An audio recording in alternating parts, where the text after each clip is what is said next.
আপনারা নিয়ত করে ফেলেন, জান দেবো, মাল দেবো, সময় দেবো, কিন্তু নবীজির চেয়ারে আর কাদিয়ানীদেরকে বসতে দেবো না, ঠিক কিনা? আমি কাদিয়ানীর পরিচয় পেশ করছি। সবাই রেডি? মোবাইলগুলি রেডি? আমি কাদিয়ানীর পরিচয় পেশ করছি। আজকে রাতে নেটে ছেড়ে দিবেন, ইউটিউবে ছেড়ে দিবেন, গোটা বিশ্বকে জানাই দিতে চাই, আল্লাহর পরে যেমন আল্লাহ নাই, আমার রাসূলের পরে আর কোন নবী নাই, ঠিক কিনা? আর কাদিয়ানীরা কাফের, ঠিক না? আমি কাদিয়ানীর পরিচয় শুরু করে দিলাম বলা। কাদিয়ানী কোন শয়তানের নাম? এখন থেকে প্রায় ১৫০ বছর পূর্বে অবিভক্ত ভারতে পাঞ্জাব রাজ্যে গুরুদাসপুর জেলায় কাদিয়ান নামক গ্রামে বাপের নাম গোলাম মুর্তজা, মায়ের নাম চেরাক বিবি। এই বেদির পেটে জন্ম নেয় শতাব্দীর কুখ্যাত ফেরাউন, নাম রাখা হয় তার গোলাম আহমদ কাদিয়ানী।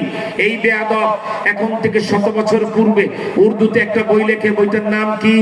এক গলতি কা ইজালা, পৃষ্ঠা নাম্বার ১০।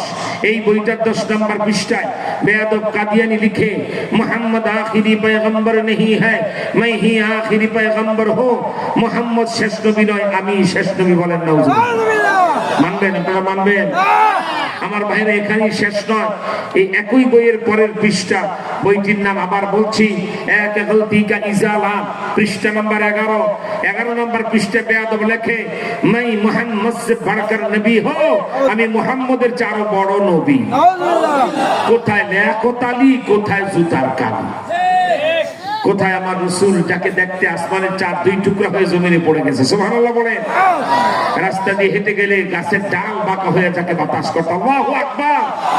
সুতরাং মুনাজাতের পূর্বে জানতে চাই, সেই নবীজির মর্যাদা রক্ষায় যদি ডাক আসে, বাঁশের লাঠি নিয়ে কারা ঘর থেকে বের হবেন? হাত তোলা। আল্লাহু আকবার।